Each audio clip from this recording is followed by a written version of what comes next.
Welcome, everybody, to episode 4 of the Us and Oceans Live News podcast. Us and Oceans Live News, the podcast.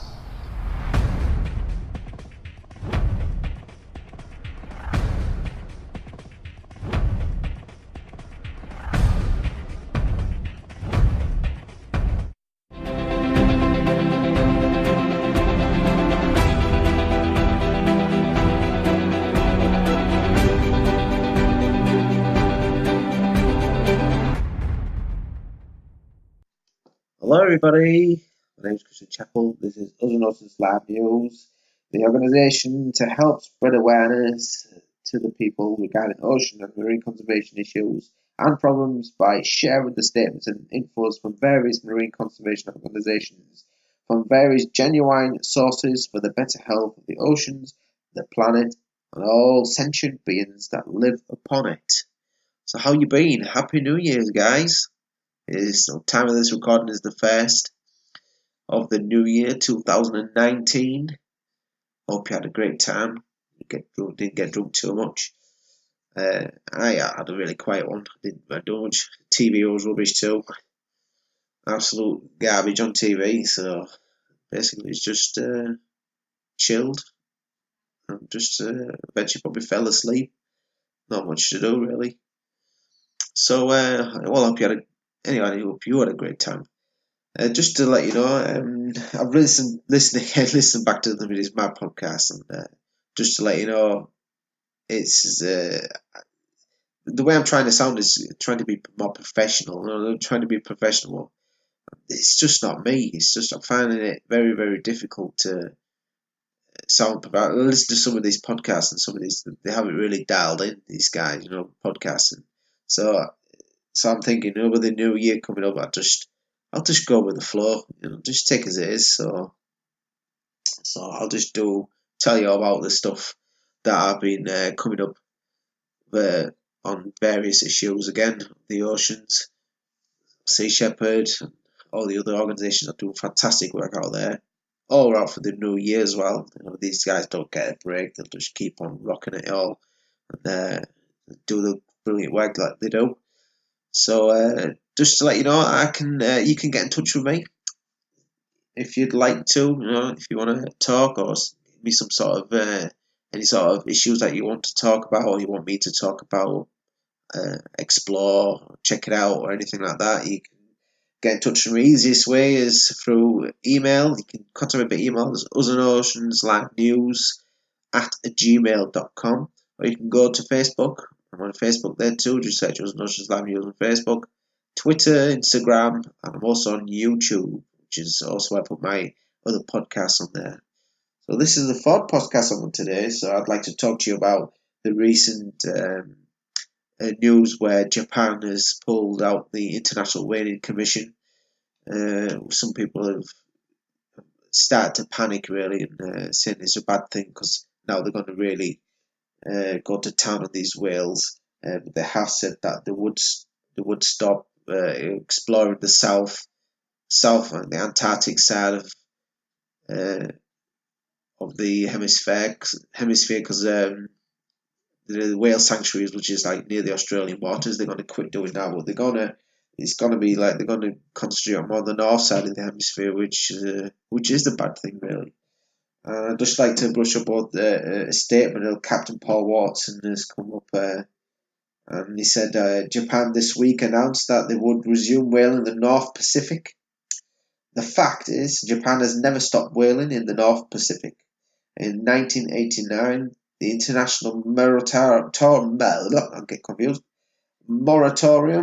on commercial whaling came into law. Between 1987 and 2017, Japan killed 1,527 minke whales in the North Pacific and other 1,992 minke whales along their coast. Japan also killed 1,368 bride's whales, 444 sperm whales, and 1,493 sei whales, for a total illegal kill of 6,824 whales slain. Between 1986 and 2018, Japanese whale kills in the Southern Ocean Whale Sanctuary totaled 15,613.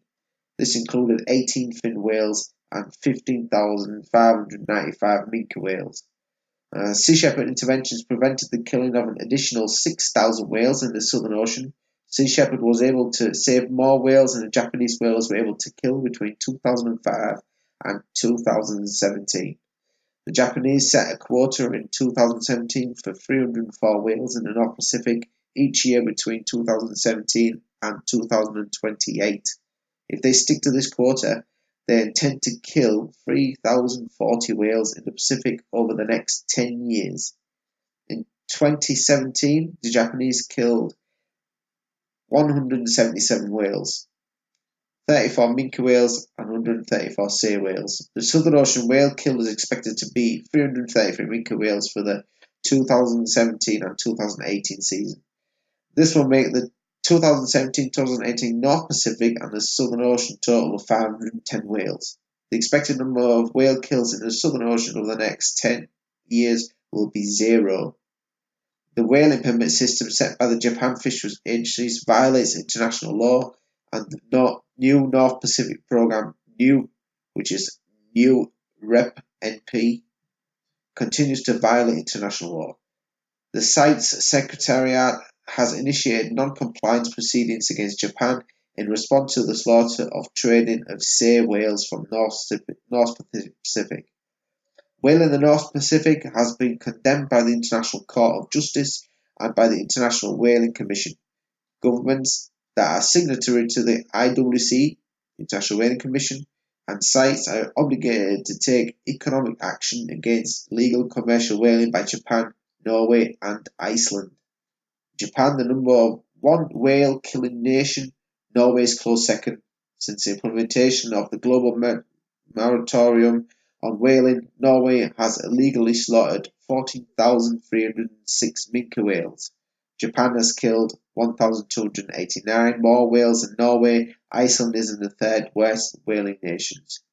The Icelandic kill has been 1,796 whales killed since the moratorium. However, 1,073 of the whales killed by Iceland have been endangered fin, blue, or hybrid fin-blue whales. With regard to the killing of highly endangered species, Iceland has been the most destructive. The final week of 2018 has seen positive development. Japan dropping their research facade, admitting that the whaling is commercial, and the 2019 retreat from the Southern Ocean. 2019 will be the first year in history that all whaling will be prohibited in the entire Southern Hemisphere, a truly positive development, which is really good development on there. So that's what Captain Paul's had to say about that, just to get a clear message across what is happening. Also, development is with the marine vessel, the Frigate Barrett, which is in the operation at Mamakucha, which is a Sea Shepherd's campaign addressing illegal, unreported, unregulated fishing in Eastern Tropical Pacific Biodiversity Corridor. The campaign covers nearly 2 million square kilometres, which is roughly about 770,000 square miles of ocean. The corridor encompasses the waters, coasts, and islands of the shores of Costa Rica, Panama, Colombia, Ecuador, and Peru. It includes the Galapagos Island and Marine Reserve, Cocos Island, Malpelo Island, and Coiba National Park, all of which are UNESCO World Heritage Sites. Due to a convergence of major oceanic currents, including the cold Humboldt upwelling of the Nazca Ridge in South America, the waters of the Eastern Tropical Pacific are incredibly rich in nutrients and biodiversity. They are home of 88 species of sharks, giant oceanic mantas, sea turtles, dolphins, and blue whales, along with thousands of other species. These areas are under threat from the IUU fishing. Sea Shepherd's high-speed interceptor vessel, MV Frigate Barrett, is currently in the region to prevent IUU fishing by gathering intelligence and reporting illegal activity to regional federal enforcement agencies, patrolling areas outside national boundaries, thereby providing a deterrent to vessels inclined to operate outside the law on high seas, and providing continued legal and policy support throughout the Sea Shepherd legal divisions to ensure that reported transgressions are properly addressed and IUU fishing deterrence can be achieved in the long term. If you want to learn more about Sea Shepherd's campaigns and show your support, you can visit them at seashepherd.org/campaign/operation Mamacocha, which is MAMACOCHA/. Go there. You can also donate to them if you'd like to. If you really think they're doing a great job, they have a donate side. They also have a shop there. You can buy Sea Shepherd stuff there. Fantastic gear as well. All eco-friendly, which has been manufactured out of dragged-in fishing nets and stuff like that. The metals from hooks and that. They made stuff with that. Also great. They make all these the leads from the fishing nets that keep the ghost net down. They turn them into diving lead weights, which is fantastic. So if you want to visit them, you can do so. No need to say that Sea Shepherd are doing a fantastic job. I highly support them. I always give donations as much as I can, usually by text. It's the easiest way for me.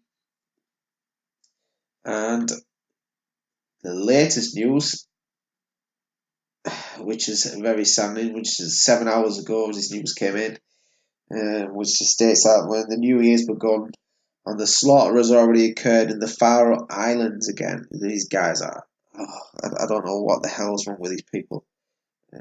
70 pilot whales were slaughtered on New Year's Day in Suðuroy, the southernmost island of the Danish archipelago. This kill is the first kill of 2019 and effectively declined Sea Shepherd's offer of €1 million to put an end to the needless slaughter of pilot whales.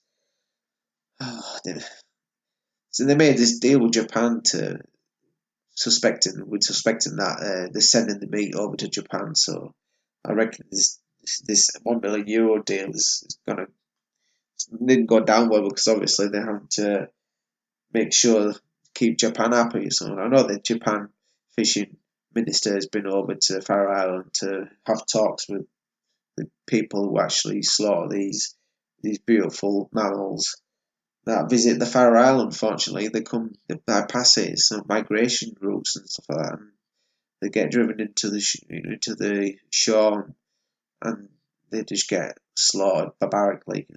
It literally turns the coast red.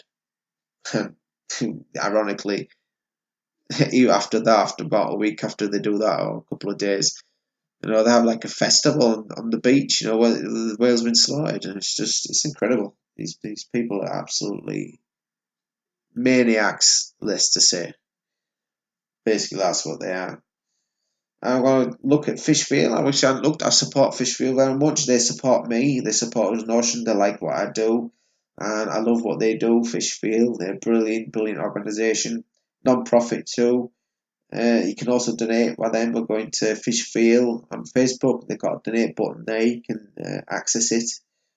And they are uploading the latest post for them, which is the mainstream media promoting veganism for 2019. As you know, 2019 will be the year veganism goes mainstream, proclaims economist, while Maclean's, one of Canada's oldest magazine, has declared 2019 the year of the vegan. So everything looks ready for vegan-powered 2019. As you know, it is Veganuary, so yeah, it'd be great if you could join us on Veganuary. It's such a brilliant idea. It's a challenge, but I did it. I found it super easy. I haven't looked back since at all. I feel great. I've lost 3 stone. I was pretty hefty as a truck driver. It's one of those occupational hazards, unfortunately. So yeah, I've basically done that. And like I said, I have not looked back at all. So if you want to do the challenge, you can go to different sites. I'll read on to this post that's been put in. Interest in veganism or 100% plant-based diet is soaring, especially among millennials. Fully a quarter of 25 to 35-year-old Americans say they are vegans or vegetarians. Sales of vegan foods in America rose 10 times faster than food sales as a whole, Giant food firms are clambering onto the bandwagon. 2018 has already been a year of good news and emerging trends for the vegan scene in Europe. Going vegan has never been so easy. If you haven't already, there's no better time than now. So you can go. I'm trying to find, if I can find this as any sort of website. Well, I don't know if there's any website. I'm sure I can't remember which one of them is actually. But yeah, you can go to vegan. You just type in veganuary on Google, and it comes up, and they'll have a plan there, and the challenge there for you, and to test out, see what you think of it. Why not try it? Just give it a go. You never know. There's so many things out there now that substitute meat, and I can only stress that as you become, or even for the month, just try this vegan and quit the meat for the whole month. Or even dairy, just do quit dairy, meat, and eggs. The world breathes a sigh of relief for that month. If everyone did that, the world would just like, oh, it'd be like dropping, without the withdrawal symptoms, or it'd be like dropping cocaine and alcohol for that month, and your body would just recuperate for that period. It would be so. It's not an exaggeration. There's a lot of people out there that don't want this veganism to carry on. Basically, the meat farmers and pharmaceuticals. You can listen to podcasts 3 and 2. I think I've mentioned in there. You can go on. Get a book called Meat is for Pussies. It will tell you there exactly what the hell's going on out there with these conglomerates, pharmaceutical chemical companies.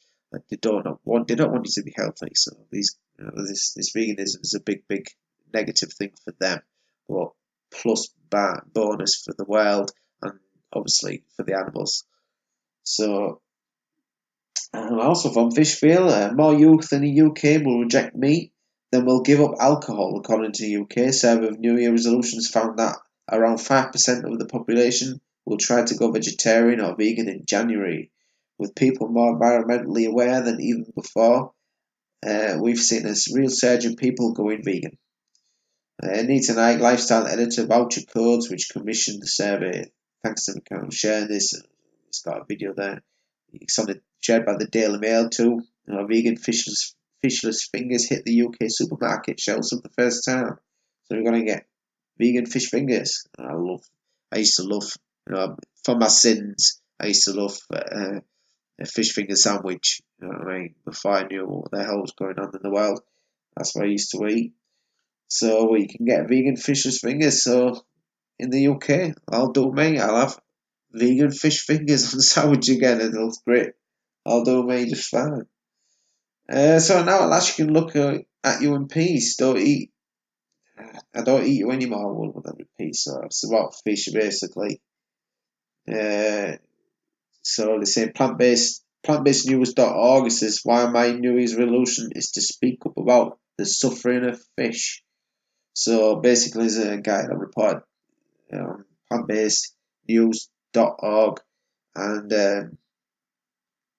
basically his resolution is to speak up about the suffering of fish. Really, fish are gentle, sensitive, intelligent, complex creatures. Whether you believe it or not, it's true. I mean, I've seen this video where this fish was like a dog, basically. Most of it's smarter than a dog. This fish was on one end of the pond, and they were showing this symbol underwater, and they put a ring in the middle of the water, and they put the symbol in the water. They put 4 different symbols in the water, and they would show one symbol on the other side of the pond, which had the symbol, and that one symbol would match one of those 4 symbols on the other side. So the fish would look at the one symbol, then it would go to the 4 and pick out the one that matched the other side, and then after finding the right one, incredibly, it was still astounding me now, and finding the right symbol that matched the other one, it then went into the middle of the ring where they would throw food in the middle of the ring and the fish would eat it. So basically it was trained, so how smart these fish actually are. The intelligent, complex creatures. We're massacred by the millions. By the billions, not millions, I say billions. It's time to speak out about the hell these creatures endure. But you can eat fish, right? Lots of vegans and vegetarians have been asked this well-meant question, and it reveals an important truth when it comes to speciesism. The more a creature looks and acts like a human, the easier it is for most humans to appreciate it. Small creatures that live in the water somehow seem less important than big creatures that live on the land like us. So fish get a particular hard time. Not breathing like us or moving like us, they are hard for us to relate to. The hypocrisy is, I've noticed this in myself over the years. As a kid, I raged about slaughterhouses, fly posted about vivisection, and spoke out against fox hunting. My visceral horror was stirred up by thoughts of cows in abattoirs and cats in labs and foxes in pieces, and I'm sure I cared about fish and sea mammals, but I don't remember feeling it the same way. I do remember finding other people's hypocrisy odd though. School friends were proud when the tuna in the sandwiches was dolphin friendly, meaning it was caught using methods that didn't also kill dolphins. That's great, I'd say, but what about the tuna? One guy wore a Save the Whale badge, but ate fish and chips every Friday night. The double standard seemed so glaring to me. Another friend who adored his pet dog nevertheless bragged about catching, i.e. killing, fish at the weekend. I couldn't get my head around it. I never heard out of speciesism at the time. I just assumed it. I was a weirdo. Being a vegan in 2019, especially with access to the internet, is a walk in the park compared to those days, trust me. Even now I notice some fishy double standards. There are people who campaign against fish, abuse SeaWorld, yet eat fish fingers from intensive farms. These dreadful places kill fish in far worse conditions than SeaWorld. Then there are the people who say we must stop using so much plastic because it hurts the fish, even though they chomp on the flesh of these fish. And looking back, I do remember one time I spoke up for the water creatures. I was 12, and my aunt had taken me to a marine park. After a work, I proudly got dolphins to perform a whole series of tricks. He asked if anyone had any questions. I raised my hand and tore him. His work and the whole marine park to pieces. I still remember my aunt's face. Vegan advocacy as a whole is very focused on land animals. We concentrate on the animals killed for the meat, their milk, their eggs, and their fur. Rarely the fishes. I'm as guilty as anyone because I've written dozens of articles about animal abuse in The Guardian and other papers, yet only one about fish. The experiences are horrific. Fish that get caught in trawl nets are often crushed to death under the weight of other fish. Their eyes balloon out. If they survive that, they are either left to slowly suffocate or they are disemboweled with a gutting knife while still conscious. Fish from factory farms are usually cut across the gills to left to bleed to death, electrocuted in a water bath, or smashed over the head with a blunt instrument. Fishermen say the fish don't feel pain, but this has been disproved. Professor Donald Bloom, a scientific literature is quite clear. A scientific advisor to the government said the scientific literature is quite clear. Anatomically, physiologically, and biologically, the pain system in fish is virtually the same as the birds and mammals. Experts have found that lobsters may actually feel more pain than humans would. They say that lobsters, who can live up to 100 years in the wild, are quite amazingly smart animals. Yet restaurant diners often think nothing of picking one from a tank and asking for him to be boiled alive. The idea fish are stupid is stupid in itself. Research is showing that, contrary to legend, goldfish have longer sustained attention spans than humans. Some fish woo potential partners by singing to them or creating art. Scuba divers tell beautiful stories of individual fish they have made friends with. Dr. Sylvia Earle, the leading marine biologist, said, "They're so good-natured, so curious. Fish are sensitive. They have personalities. They hurt when they're wounded." These are creatures we kill on an unimaginable scale. The fishing industry measures the losses in tons rather than individual lives. The global wild fish catch stands at about 19 billion tons, with a further 42 million tons coming from fish farms. Trillions of lives. We might not mourn these cods and haddock in the same way we do the cows, sheep, and pigs. We may feel it differently, but we can each speak out in our own way. That's why my New Year's resolution is to put fish in the spotlight. It's time to do more than wear a Sea Shepherd's hoodie. Though like so many vegans, I've got one of those. After Franz Kafka went vegetarian, he saw some fish and thought, now, at last I can look at you in peace. I don't eat you anymore. This is beautiful. Every vegan can relate. But wouldn't that peace be all the more blissful as well as not eating them? We lent them our voice too. So there you have it, guys. I'd like to stop it there. I'm going to share that one. I kind of like that one because obviously being an advocate for the oceans, I kind of like that post, basically the speech about that. It's something really, really profound to think about. Where there's a lot of veganism going. It's all Piscearians, where the people just eat fish but no other meat but fish. But we've got to remember these, regardless of pain or it's been disproved that they do actually feel pain. Some people they don't feel pain. It's a life taken, basically. Regardless of what it is. It's a sentient life taken. This is what it's all about. It's not taking a sentient life. And if we all live by that standard, this world can be such a better place. We could heal, literally Michael Jackson's world, heal the world, live happier, healthier lives on a plant-based diet. So there you are, guys. So if you like the podcast that I've just put out, I'm getting up to half an hour, so I'll leave it at that.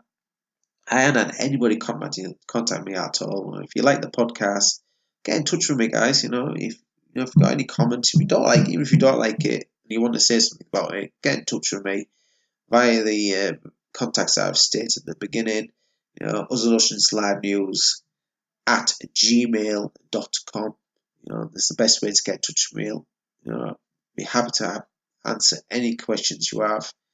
I'm still waiting for some special guest that wants to promote something out there or wants to talk about something, on Skype. I'm still figuring that part out. The Skype part of it, just have a look into it to get, sort of getting closer to sorting that part out. So yeah, so again, Happy New Year to you guys, and I will see you, or you will hear me on the next podcast. So see you later, guys. Have a nice evening. Bye bye.